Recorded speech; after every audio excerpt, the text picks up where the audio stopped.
Ba't parang di kuan magkakahugot na yung bado? Hi guys! Good morning! So ayan, paalis na kami. Pupunta na kami doon sa Mandawi. Matagal-tagal na biyahe to kasi malayo yung Mandawi guys. Mga 1 to 2 hours yung biyahe. Depende sa driver ng bus. Kaya ayan, si Theodore. Tio! Yung suot ni Tio. Wow, naka-lollipop na agad. Papa, ayan si Boss Stephen. Ito lang yung ating suot kasi doon magbibihis pa naman kami doon ng Pilipiniana tapos magtutoga kaya okay lang yan guys. Ito yung suot natin. Bye-bye! Bye-bye! Alis mo na kami guys. Sarado mo. Si bye-bye! Bye-bye! Si bye-bye! Bye-bye! Ay! Kabad! Bad man na! Bad! Bye-bye na! Bye-bye! Si bye-bye! Ayaw ito! Kahit yung sipon niya. Yung sipon guys. Pagdagduaan Tio. Pagdalhin namin ng laruan si Theodore kasi para malingaw siya doon. May bill ka amba? Yeah, naghantay na po kami ng masasakyan ng bus. Kanina pa kami dito.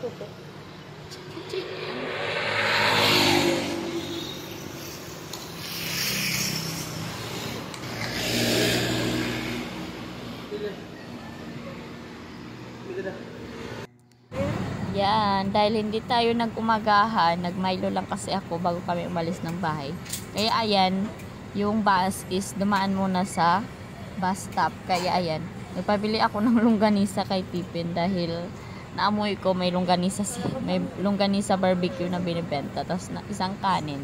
Kaya kumain na ako sa bus while karga ko si Tio. Natutulog po yan si Theodore. Kaya ayan, pagkatapos naman yan, sumakit na yung ulo ko. Yan guys, kumakain na sila kay nagutom na po si Stephen. Tiyong Ano na? O, dali o. Ano na? Papa? Ako lang. O, dali o. Ako ra magungit.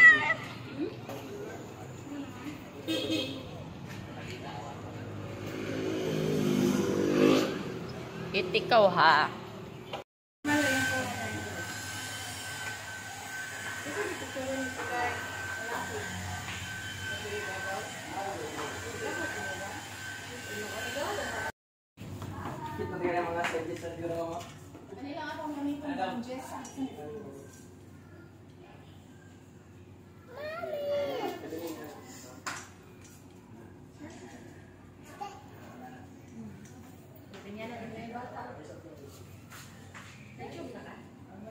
Ay, ito lang. Turion ka dito.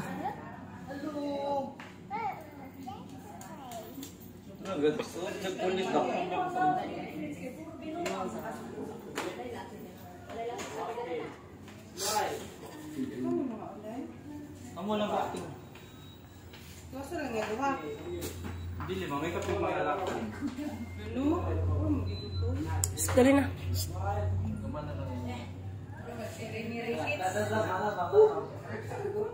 Jessa ba yan niya?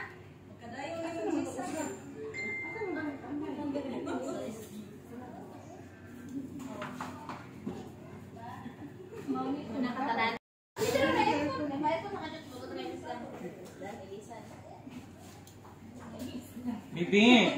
Bibi, bapak siya. Iya ba? Bapak siya. Pero ba?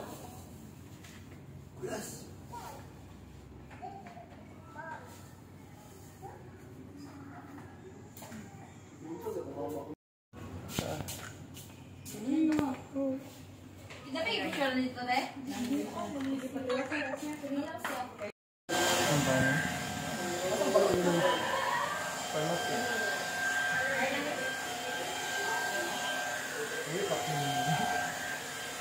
Itag mo nga.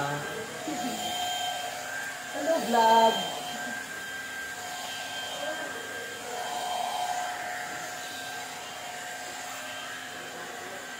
Ibanat na ng ito. Hindi sa banat.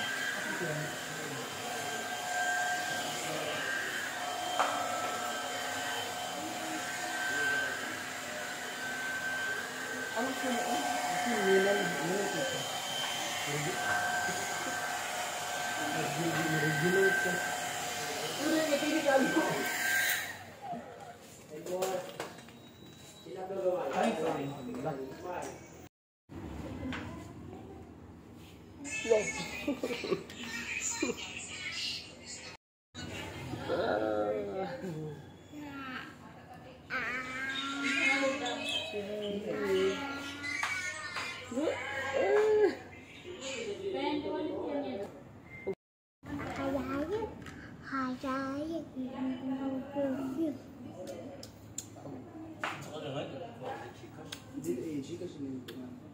Ako lang hindi pa load.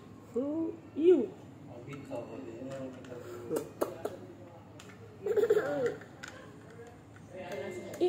Sir 50. Ako lang load B. Ako lang yata sa businessman. Look, mama, oh. Ano pa yung picturean? Ano pa yung picturean sa... Wala na. Wala na? Ay, ikaw na, Day? Ay lang?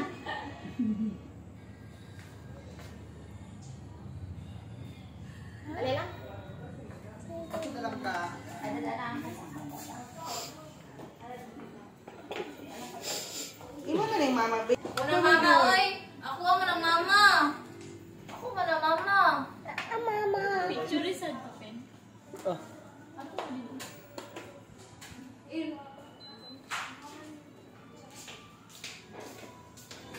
Dito, Pen, ah. Oh, asa. Mili? Sa pagyan. Mili, dera! Smile. Kani? Nakamista na ka dito? Sa Bagipor? Kato si Rachel? Kato? Rachel? Uli na! Magkuha na lang siya, mga Pilipinyana. Family picture. Ma'am, dugi din ako na ako magpapapicture. Okay, so uwian na. Yung mga muka. Talaga naman, nagpaka-make up. Uwian na. Oh. Bye, ma'am. Thank you. Thank you. Oh, bye, Gab. Bye, Gab. Di bye-bye. Bye-bye. Uwi na kami, guys. Ayan, yung mga mukha namin. Lalapat sa makeup. Ali mo, ali. Nawatang mga nang. Talaga naman. Emily. Hayaga, eh. Wow. Sa Kabostepe. Hi guys. Ayan, nakauwi na po kami sa bahay. Tapos na yung ating pagpapanggap. Feeling ganda-gandahan. Tapos na yung ating ganda-gandahan, guys. Nakauwi na kami at nakapagpahinga na din ng konti. At ayan, meron pa tayong makeup na konti. At maglilinis muna kami ng katawan. Ito na po yung ating toga. Pinadala na po sa amin. Napakaganda yung kulay kasi maroon. Excuse me. Maroon po siya. Ayan. Yung sombrero is, ayun, naka-cellophane kasi baka paglaruan ni Theodore. Ayan. Problema ko pa to, paano ko to paplansyahin is wala akong plansya. Manghihiram na lang siguro ako. Yeah, thank you very much po sa lahat. At thank you to Tita na sponsor sa akin ng aking pang pictorial. Kung hindi dahil sa kanya, hindi tayo gaganda ng ganun. Hindi tayo gaganda ng konti. So, thank you very much. Sobrang nakakapagod yung buong araw na sa lakad namin ni Boss Stephen. Pati si Theodore pagod na pagod. Kaya naawa ko sa bata kasi nga, super init. Pero no choice kasi kailangan ko talagang dalhin si Theo. Syempre para may maganda kaming mga picture at remembrance na din para sa akin. Super importante ng araw na yun para sa akin kasi first time ko yun at minsan lang yun sa buhay natin. Hindi pa naman tayo sure sa college pag magkakaroon tayo ng ganun. Kaya this time, sulitin natin yung mga ganitong araw. Kaya thank you very much po sa lahat. Lahat ng naniniwala sa akin. Nag-graduate pala ako yung iba. Okay lang yun. Theo, come here! Dali. Ayan si Theodore. Ang aking baby pasaway. Yala. What will you say to mama? Ha? Tapos yung nakakatawa, pagkatapos kong ma-makeupan, yung tapos na talaga, hindi ako nakilala ni Theodore. Kasi syempre parang nanibago siya sa mukha natin. Hindi ako nakilala niya. Kaya ayun, natawang-tawa kami doon. At ayun. Imbis, ano man? Tapos yung ubo ko is paano na yun, pagaling. Kaya ngayon, nangangati na naman ulit yung lalamunan ko dahil sa alikabok. Siyempre, sa biyahe, maalikabok. Sama natin yun, ay! Maalikabok po yung biyahe, kaya, ayun.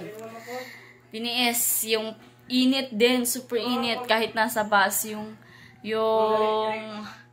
buga ng hangin, yung pumapasok sa bus na hangin is mainit. Kaya si Theodore, nung pauwi namin, hindi na namin dinamitan ng yung t-shirt, yung sando niya. Kasi yung nasakyan namin is open bus lang siya. Kasi yung aircon naman, medyo pricey yung pamasahe. Tapos yung amoy, halo-halo, mabaho. Pag aircon naman ng mga sasakyan. Kaya ayun, sige lang. Kasi hindi naman palagi ito ganito. By May 18, another gastos, another araw na naman, napagod tayo kasi baka gabihin. Yun tuloy, gagabihin kami sa pag-uwi sa May 18, sigurado kasi mas malayo pa yung Talamban kaysa sa Mandawi. 1 to 3, magti 3 hours siguro yung biyahe doon. Pag traffic. Oh! Ha? Oh, get the remote. Get the remote. Give it to mama. Nanonood siya ng TV. Kaya, istorbo yung batang to. Kasi kung hindi niya gusto yung pinapanood niya, is pinapalipat niya po. Tapos, maganda din yung mga makeup artist. Is magagaan yung kamay nila, guys. Lalo na yung paglalagay nila ng makeup. Tapos, yung pilik mata. Yung pilik mata, hindi ako sanay na ganun. Yung pinapadikit lang sa mata. Yung iba, nagluluha talaga sila. Yung iba. Pero ako, pinigil ko. Baka masira yung makeup. Kaya yun guys, napakaganda ng mga pagkaka-makeup nila is hindi kagaya ng ibang nagme-makeup na makapal yung makeup na nilalagay nila sa mukha. Yung sa amin is, lang siya, babagay sa mukha mo. Tapos, hindi kasi, makikita mo maganda sila mag-makeup. Kasi nga, hindi para-pareho yung mga pagkaka-makeup sa amin. Binabagay talaga sa mukha namin. Tapos, hindi makate yung mga makeup nila. Kasi ako may iba akong, namikapan ako dati, mga grade 10.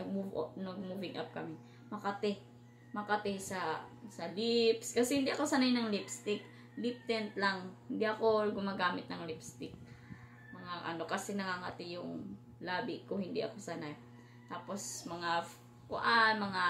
hindi ba yung ninalagay sa mga mukha? Hindi ako sanay ng ganun kasi nangangati yung iba. Parang pag hindi hiyang sa mukha ko, kumakati yung mukha ko. Makati kahit labi ko, pag hindi hiyang sa lipstick na nilalagay sa bibig ko is nangangati. Kaya ayun, maganda yung pagkakaano. Tapos tignan niyo yung kilay ko. Hindi ako marunong magkilay, kinilayan nila ko at napakaganda. Ayan. May na yung kilay natin.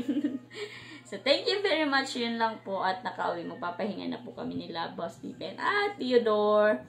Tapos na din kami naghapunan. Super aga kami naghapunan. Kasi para makapagpahinga kami. At nagsarado. Kanina, pagka-uwi namin, binuksan namin yung tindahan. Ayun, nakabenta naman ng konti. Kaya ngayon, pwede na kami, nagsarado na din kami ng maaga para makapagpahinga yung bawat isa sa amin. Naawa ko sa dalawa kasi yung loob ng pinag-aanuhan namin, doon minimikapan kami, doon pinipicturean. Naka-aircon yung loob. Kaso, sa dami ng tao, sila Boss Stephen nandoon sa labas. Kaya nung nakita ko na nandoon yung close teacher ko, kaya yun, doon siya nakapesto sa may, talaga ng aircon doon sa baba.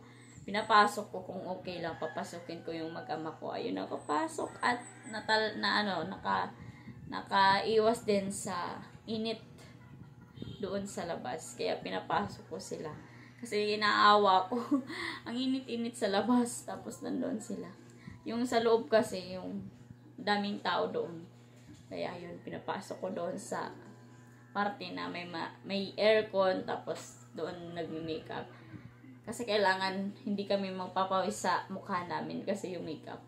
Kaya ayun, thank you very much po tita. Thank you sa family ko na sumuporta. And to my mama na atat na pumunta dito. Yung mama ko kasi, yung nakita niya lang yung mga picture ko. Sabi niya, pupunta talaga ako dyan. Gustong-gusto niya pumunta sa graduation ko. Kaso ako yung ayaw. Kasi hinaya ako sa ipapamasahe na. Kaya ayun. Thank you very much po. Yan na. Iba na naman yung boses ko. Namamaos na naman dahil sa ubo natin.